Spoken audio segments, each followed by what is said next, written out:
ஆண்டவர் உங்களோடு இருப்பாராக, உம் ஆன்மாவோடும் இருப்பாராக. புனித மத்தேயு எழுதிய நற்செய்தியிலிருந்து வாசகம். ஆண்டவரே மாட்சி உமக்கே. இயேசு கிறிஸ்துவின் பிறப்பை ஒட்டிய நிகழ்ச்சிகள். அவருடைய தாய் மரியாவுக்கும் யோசேப்புக்கும் திருமண ஒப்பந்தம் செய்யப்பட்டிருந்தது. அவர்கள் கூடி வாழும் முன் மரியா கருவுற்றிருந்தது தெரிய வந்தது. அவர் தூய ஆவியால் கருவுற்றிருந்தார். அவர் கணவர் யோசேப்பு நேர்மையாளர். அவர் மரியாவை இகழ்ச்சிக்கு உள்ளாக்க விரும்பாமல் மறைவாக விலக்கிவிட திட்டமிட்டார். அவர் இவ்வாறு சிந்தித்துக் கொண்டிருக்கும் போது ஆண்டவரின் தூதர் அவருக்கு கனவில் தோன்றி, யோசேப்பே, தாவீதின் மகனே, உம் மனைவி மரியாவை ஏற்றுக்கொள்ள அஞ்ச வேண்டாம். ஏனெனில் அவர் கருவுற்றிருப்பது தூய ஆவியால் தான். அவர் ஒரு மகனை பெற்றெடுப்பார். அவருக்கு இயேசு என பெயரிடுவீர். ஏனெனில் அவர் தம் மக்களை அவர்களுடைய பாவங்களிலிருந்து மீட்பார் என்றார். இதோ கன்னி கருவுற்று ஒரு ஆண் மகவை பெற்றெடுப்பார்.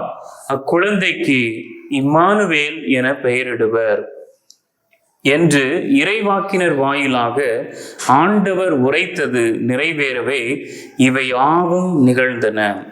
இம்மானுவேல் என்றால் கடவுள் நம்முடன் இருக்கிறார் என்பது பொருள். யோசேப்பு தூக்கத்திலிருந்து விழித்தெழுந்து ஆண்டவரின் தூதர் தமக்கு பணித்தவாறே தம் மனைவியை ஏற்றுக்கொண்டார்.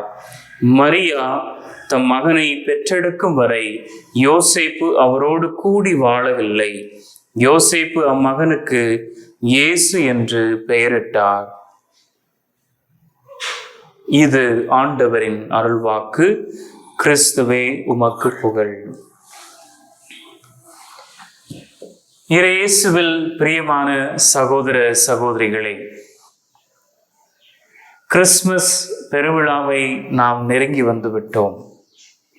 ஒருவேளை நம்முடைய வீடுகளுக்கு கிறிஸ்துமஸ் கீதங்கள் பாடுவதற்காக குழுக்களாக சேர்ந்து, குழுவாக இணைந்து, பங்கிலிருந்து சிறுவர்களும் இளையோர்களும் பங்கு தந்தையும் அருட்சகோதரிகளும் இல்லை வேறு சிலரும் பாடகர் குழுவினும் இணைந்து நம்முடைய வீடுகளுக்கு நம்மை கிறிஸ்துமஸ் கீதங்களை பாடி மகிழ்விப்பதற்காக வந்து கொண்டிருக்கலாம். அல்லது ஏற்கனவே அந்த பாடல்களை நம்மிடத்திலே பாடி கிறிஸ்துமஸை நமக்கு நினைவூட்டி நம்மோடு அந்த மகிழ்ச்சியை பகிர்ந்து கொண்டிருக்கலாம். இதோடு சேர்த்து நம்முடைய வீடுகளுக்கு பார்வையாளர்கள், நம்முடைய வீட்டுக்கு நம்மை சந்திப்பவர்கள் ஒரு சிலர் வரலாம், விருந்தினர்கள் வரலாம். இதையெல்லாம் எதிர்பார்த்திருக்கிற மகிழ்ச்சியான ஒரு காலம் இது. என்னதான் ஒரு பக்கம் புயல் உருவானாலும் அல்லது நிலநடுக்கங்கள் ஆங்காங்கே ஏற்படுகின்றன என்று நாம் கேள்விப்பட்டாலும், கிறிஸ்துமஸ் விழா என்று வந்துவிட்டாலே மக்களை சந்திக்கிறோம், இனிப்புகளை பகிர்ந்து கொள்ளுகிறோம், பார்வையாளர்கள் வருகிறார்கள், உறவினர்கள் வருகிறார்கள், நம்மை சந்திப்பதற்கு விருந்தாளிகள் வருகிறார்கள். இது நடந்து கொண்டே இருக்கின்றன. சரி பிரியமானவர்களே, எத்தனை வகையான மக்கள் நம்மை சந்திக்க வருகிறார்கள்? விழா காலம் என்று இல்லாமல் பொதுவாகவே நம்மை சந்திக்க வருகிறவர்கள் எத்தனை வகையாக இருக்கிறார்கள்? முதல் வகையான மக்கள் இப்படி இருக்கிறார்கள். அவங்க நம்ம வீட்டுக்கு வந்தாங்க அப்படின்னா அவங்கள நாம் விருந்தாளி இல்லை நம்மளை அவங்க பார்க்க வந்திருக்கிறாங்க அப்படிங்கிற ஒரு முக்கியத்துவத்தை, அங்கீகாரத்தை அவர்களுக்கு கொடுக்க வேண்டும் என்ற எதிர்பார்ப்போடு வருவார்கள். அவர்கள் தாங்கள் ஒரு விருந்தாளியை போல, ஒரு முக்கியமான நபரை போல, ஒரு விஐபி என்று சொல்வார்களே, அதை போல நடத்தப்பட வேண்டும் என்பதை அவர்களுடைய தோரணையிலும் பாவனையிலும் நடத்தையிலும் காண்பித்துக் கொள்வார்கள். அவங்க நம்ம வீட்டில் இருக்கும்போது நமக்கே ஒரு விதமான ரொம்ப இலகுவாக நாம் அதை உணராமல் அவர்களுடைய இருப்பு நம்முடைய இல்லத்தில் இருக்கும் பொழுது நமக்கே ஒரு விதமான வித்தியாசமான உணர்வை அதை ஏற்படுத்தும். இன்னும் ஒரு சில விருந்தாளிகள் இருக்கிறார்கள். அவங்க வருவாங்க. எதுக்கு வீட்டுக்கு வருவாங்க அப்படின்னா, ஒரு போலீஸ் அதிகாரியை போல, ஒரு காவல்துறை அதிகாரியை போல நோட்டமிட வருவார்கள். எப்படி அவங்க குடில் ஜோடிச்சிருக்கிறாங்க, வீடு சுத்தமாக இருக்குதா, இல்லை வீட்டில் இருக்கிற சிலந்தி வேலையெல்லாம் க்ளீன் பண்ணிட்டாங்களா, இல்லையா சுத்தம் பண்ணிட்டாங்களா இல்லையான்னு சொல்லி அவர்களுடைய பார்வை நம்மை ஒரு நோட்டம் விடுவதாகவும் உன்னிப்பாக கவனிப்பதுமாகவே இருக்கும். அது அந்த மாதிரியான மக்களும் வருகிறார்கள். ஆனால் இது எல்லாத்தையும் தாண்டி, இதற்கெல்லாம் அப்பாற்பட்டு நமக்கு இன்னொரு வகையான விருந்தாளிகளும் பார்வையாளர்களும் நம்முடைய வீட்டை தேடி வரலாம். அவங்க எப்படிப்பட்டவங்க? நம்முடைய உறவினர்களாக இருக்கலாம், ஒரு சிலரே இருக்கலாம். நம்மகிட்ட பழகிறவங்கள, நம்மளோட உறவு வைத்துக்கொள்வர்கள மிக அதிகமாக இல்லாமல் ஒரு சிலரே இருக்கலாம். அவர்கள் நம்முடைய வீட்டை தேடி வரும் பொழுது, நாங்கள் உங்களுடைய வீடு சுத்தமாக இருக்கான்னு பார்க்க வரல, இல்லை நீங்கள் எங்களை நல்லா கவனிச்சுக்குவீங்களா, எங்களுக்கு நீங்கள் முக்கியத்துவம் கொடுக்க போகிறீங்களா, அதை எதிர்பார்த்து வரல, நாங்கள் பெரிய ஆளுன்னு காண்பித்து கொள்வதற்காக நாங்கள் வரவில்லை, உங்களை பார்க்க வந்திருக்கிறோம். நல்லா இருக்கிறீங்களா? எப்படி இருக்கிறீங்க? கிறிஸ்மஸ் எப்படி போயிட்டு இருக்குது? கிறிஸ்து பிறப்பு விழாவுக்கு எப்படி தயாராகி விட்டீர்கள்? வீட்டில் சமாதானம் இருக்கா? மகிழ்ச்சியா இருக்கிறீங்களா? இந்த மாதிரி நம்மை பார்ப்பதற்காகவே வருகிற நண்பர்களும் உறவினர்களும், நம்மை பார்ப்பதற்காகவே வருகிற விருந்தாளிகளும் பார்வையாளர்களும் வெகு சிலரே. கிறிஸ்து இயேசுவில் பிரியமான சகோதர சகோதரிகளே, இப்படிப்பட்ட விருந்தினர்களை அல்லவா நாம் எதிர்பார்க்கிறோம். நம்மை எடை போடுகிறவர்களே நாம் மிகவும் விரும்புகிறோம்? இல்லவே. நாம் விரும்புகிறவர்கள் நாம் எப்படி இருக்கிறோமோ, நம்முடைய பலவீனத்திலும் நம்முடைய துக்கத்திலும் நம்முடைய சோதனையிலும் நம்முடைய துக்கத்திலும் நாம் எப்படி இருக்கிறோமோ அப்படியே நாம் எந்த நிலையில் இருந்தாலும் அப்படியே நம்மை ஏற்றுக்கொள்கிறார்களே, அவர்களை அல்லவா நாம் மனதில் வைத்து கொண்டாட வேண்டும். அவர்களை அல்லவா நாம் மிகவும் சிறப்பு செய்ய வேண்டும் நம்முடைய வாழ்க்கையிலே. பிரியமான சகோதர சகோதரிகளே, அப்படிப்பட்டவர் தான் நம் ஆண்டவர் இயேசு கிறிஸ்து. அவருடைய பெயர் இம்மானுவேல். இம்மானுவேல் என்றால் கடவுள் நம்மோடு இருக்கிறார்.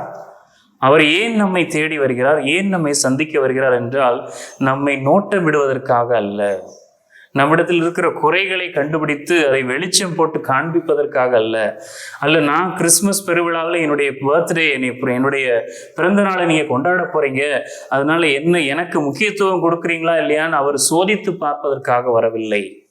மாறாக அவர் இம்மானுவேல், கடவுள் நம்மோடு. அவர் நம்மிடத்திலே வரும் பொழுது நம்முடைய வாழ்க்கையில் இருக்கிற போராட்டங்கள், சவால்கள், சோதனைகள், ஏன் நம்முடைய பலவீனங்கள், நாம் எங்கு மனச்சோர்வாக உணர்கிறோமோ, எப்பொழுதெல்லாம் மனச்சோர்வாக இருக்கிறோமோ, அல்லது நம்முடைய குடும்பங்களிலே காயப்பட்ட உணர்வுகளோடு இருக்கிறோமா, உறவுகள் நம்மை தள்ளி வைத்திருக்கின்றனவா, அல்லது நம்முடைய நண்பர்கள் நம்மை ஓரக்கண்ணாலே பார்க்கிறார்களா, நம்மை கண்டுகொள்வதே இல்லையா, இப்படிப்பட்ட சூழ்நிலையிலே பிறக்கிறாரே அவர்தான் இம்மானுவேல். அவர் தன்னை பெருமைப்படுத்திக் கொள்வதற்காக, நான் தான் கடவுள், நீ என்னை முக்கியத்துவப்படுத்த வேண்டும் என்பதை உணர்த்துவதற்காக கிறிஸ்துமஸ் பெருவிழாவை அவர் அனுமதிக்கவில்லை.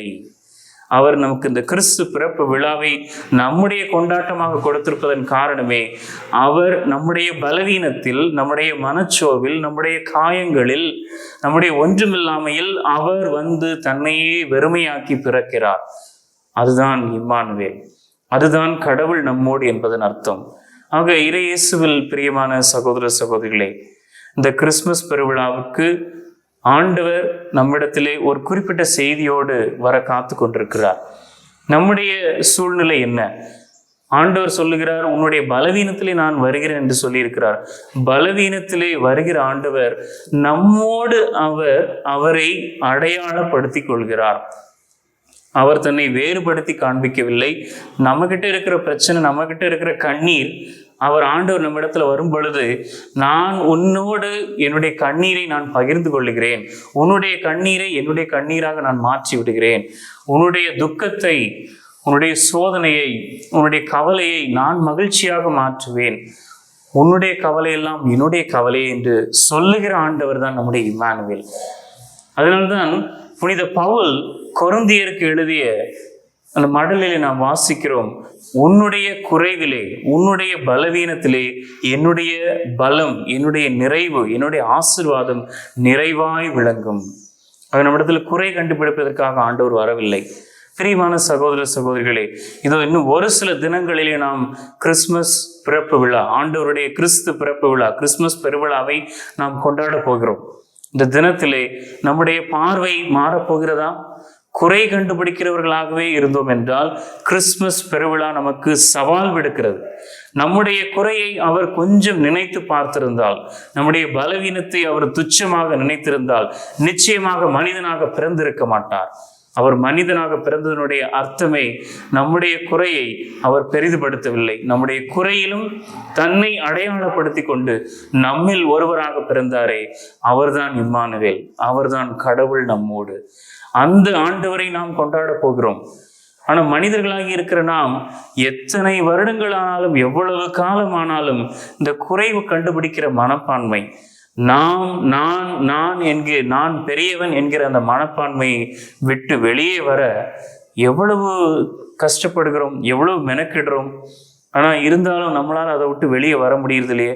வருடம் வருடம் கிறிஸ்மஸ் விழாவை கொண்டாடினாலும் நம்முடைய மனநிலை அப்படியே தான் இருக்கிறது. நம்மோடு பழகுகிறவர்கள், நம்முடைய உறவுகள், நம்முடைய நண்பர்கள், அவர்களை நாம் எப்படிப்பட்ட பார்வையிலே பார்க்கிறோம்.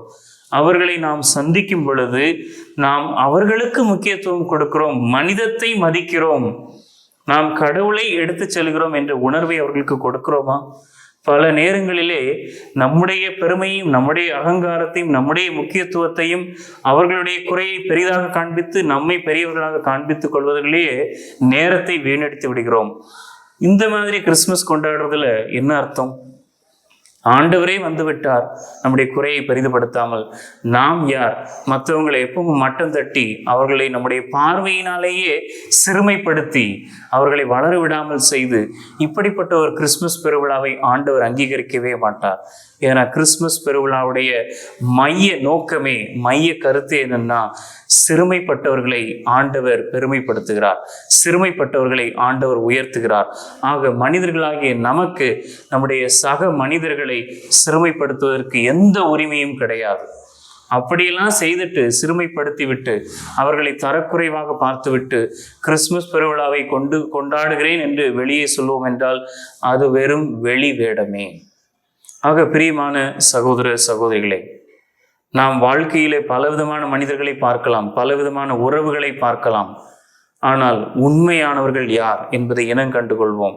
அது மட்டுமல்லாமல் நாம் பிறருக்கு உண்மையான உறவாக மாறுவோம். மனிதர்களை மதிப்போம். அவர்களை சுற்றி இருக்கிற பதவிகள், பொறுப்புகள், அவர்கள் கொண்டிருக்கிற அதிகாரங்கள், அலங்காரங்கள், அவர்கள் வீட்டை எப்படி வைத்திருக்கிறார்கள், என்ன வாகனங்கள் வைத்திருக்கிறார்கள், அதையெல்லாம் தவிர்த்து மனிதர்களை மனிதர்களாக பார்க்கும் பொழுது நாம் உண்மையான கிறிஸ்துவை கொண்டாடுவோம். அவர்தான் இம்மானுவேல், அவர் கடவுள் நம்மோடு.